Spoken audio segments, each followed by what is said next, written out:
Infotech Rehabilitation.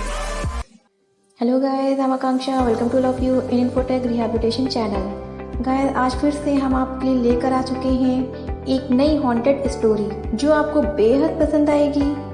और इस story को सुनने से पहले जिन्होंने भी चैनल को सब्सक्राइब नहीं किया दोस्तों, तो प्लीज़ सब्सक्राइब करें, लाइक करें, शेयर करें, बेल आइकन को प्रेस करना बिल्कुल भी ना भूलें, जिससे कि हमारा कोई भी लेटेस्ट वीडियो अपलोड हो तो उसकी नोटिफिकेशन आपको मिल जाए। तो चलिए गाइस, स्टार्ट करते हैं आज का अपना वीडियो और सुनते हैं हॉन्टेड स्टोरी। चेतावनी, श्रोताओं से अनुरोध है, इस सेगमेंट को अकेले में रात में सुने और कमजोर दिल वाले इस फाइल को ओपन भी ना करें। रात अकेली है, बुझ गए दिए, आके मेरे पास,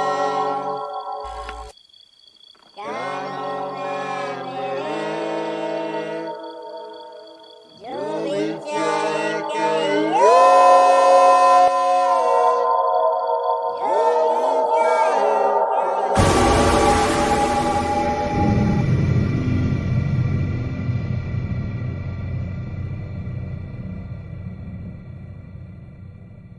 चर्च के पीछे एक शानदार बंगले में कोई कमी नहीं थी। पीछे के महलनुमा कमरे में बस मेरी किताबें, कुर्सी, मेज, घूमने के लिए लॉन और पश्चिमी सभ्यता की ढेर सारी ऐतिहासिक किताबें रखी थीं। उस सुनसान जगह की डरावनी खामोशी बहुत अच्छी लग रही थी। वैसे तो इंसान अकेला ही है, लेकिन यहाँ का अकेलापन कुछ अजीब सा था। कभी कभी खामोशी को चीरती हुई किसी पक्षी की आवाज सुनाई पड़ जाती थी।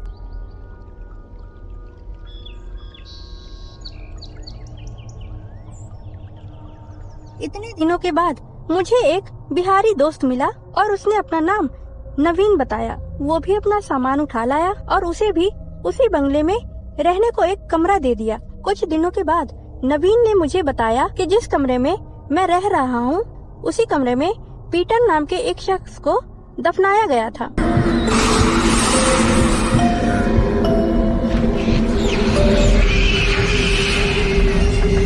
पीटर चर्च का पादरी था और 10 वर्ष पहले इसी कमरे में उसे दफनाया गया था और उसी कमरे के नीचे उसकी कब्र बनी हुई है। ये बात उसे चर्च के एक पादरी से पता चली। मैंने कहा, घबराओ मत, तुम मजे से रहो।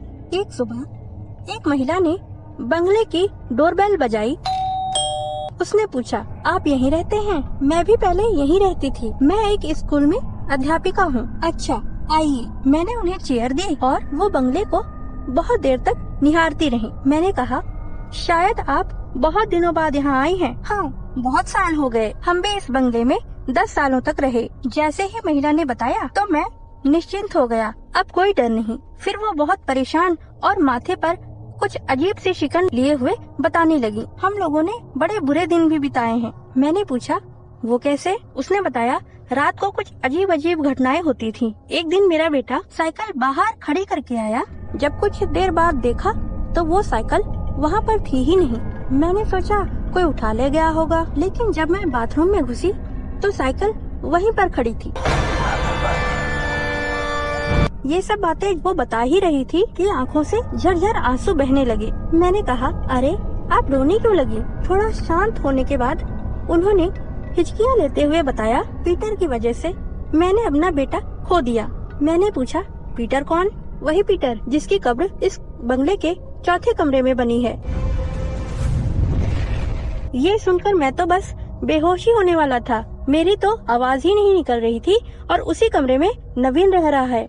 मैंने पूछा, अच्छा तो यहाँ क्या भूत प्रेत की छाया है? महिला ने कहा, मैं इन बातों पर विश्वास नहीं करती थी, लेकिन एक रात बंगले की गतिविधियों से भयभीत होकर हमने जनरेटर लगा लिया, स्वचालित सिस्टम भी लगवा लिया, जिससे कि लाइट चले जाने के बाद जनरेटर ऑटोमेटिक चल जाए और लाइट का भी कुछ पता नहीं कब चली जाए। एक रात हम लोगों के यहाँ पार्टी थी। बेटे की डेथ ने हमें तोड़ दिया था। हम लोगों ने जिंदगी को आसान बनाने के लिए ये सब किया और पार्टी खत्म हो चुकी थी। सब जा चुके थे और हम लोग सोने ही जा रहे थे कि लाइट चली गई। तो जनरेटर तो ऑटोमेटिक था, फिर क्यों नहीं चला? फिर हमने मैकेनिक को बुलाया और उसने चेक किया। ओह, आपका तार किसी ने काट दिया है। मेरा दिल जोरों से धड़कने लगा।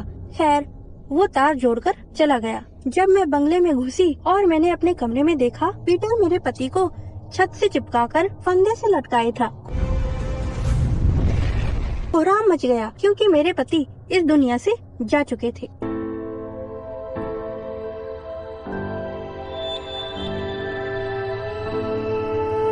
इतना कहकर वो फूट फूट कर रोने लगी। भय की लकीरें मेरे पूरे शरीर में मंडराने लगी। उनके जाने के बाद मैंने ये बात नवीन को बताई। नवीन ने कहा कि अब बुरी आत्माएं नहीं सताएंगी। मैंने पूरे कमरे में हनुमान जी के चित्र लगा दिए हैं और उनकी मूर्ति भी ले आया हूँ। मैंने कहा, तुम्हारी जैसी मर्जी, मैं तो यहाँ से जा रहा हूँ। जान बची तो लाखों पाए। ऐसा कहकर मैं वहाँ से चला गया। एक रात नवीन का फोन आया।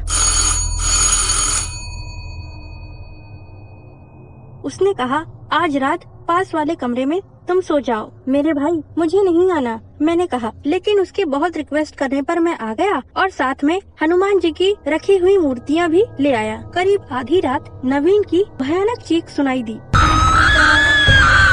दरवाजे की झिरी से कुछ नहीं दिख रहा था। अचानक नवीन ने दरवाजा जोर जोर से पीटना शुरू कर दिया।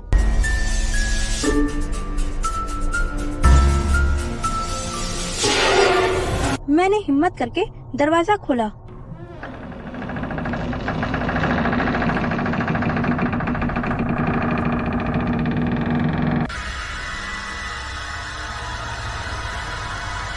नवीन अपने भय से पीले पड़ चुके मुंह से ऊपर की ओर इशारा कर रहा था। मेरी निगाह छत के ऊपर गई तो देखा कि छत को चीरती हुई दो आंखें झांक रही थी। मैंने बजरंगबली का नाम लिया और तुरंत ही बंगला खाली करके हम दोनों लोग निकल गए। मैंने नवीन से कहा कि दूसरा कमरा ले लेते हैं, अब यहाँ रहना ठीक नहीं है। बात तो तुम्हारी बिल्कुल सही है, लेकिन बेरोजगार इंसान को तो रहने के लिए छत चाहिए और बिना पैसों के कौन घर किराए पर दे देगा। पूरे शहर में बस यही एक जगह है जहाँ बिना पैसों के आप रह सकते हो। मजबूर इंसान को जान से ज्यादा सर छुपाने की चिंता होती है। आखिर फिर से हम उसी बंगले में आ गए। नींद आँखों से कोसों दूर थी। नवीन अपने कमरे में चला गया। आज हम साथ ही थे। घंटा भर ही हुआ था कि फिर कोई हरकत हुई और बिना सर वाला भूत डांस करने लगा। यही था पीटर का भूत। मैंने बजरंगबली की मूर्ति और क्रूस हाथ में ले लिया और नवीन की गलती थी कि वो बंगले से बाहर मैदान में दौड़ने लगा और कमरे से बाहर निकल गया। बजरंगबली की मूर्ति के कारण भूत मेरे पास भटक भी नहीं पाया, लेकिन मैदान में भयानक अंधेरे में भूत ने अपने चमड़ी रहित हाथ से नवीन का गला पकड़ लिया। मैंने छुड़ाने की कोशिश की, लेकिन उस भूत ने एक जोर के धक्के से मुझे कमरे के बाहर फेंक दिया। बंगले के अंदर से भयानक चीखें और आवाजें दिल दहला रही थी।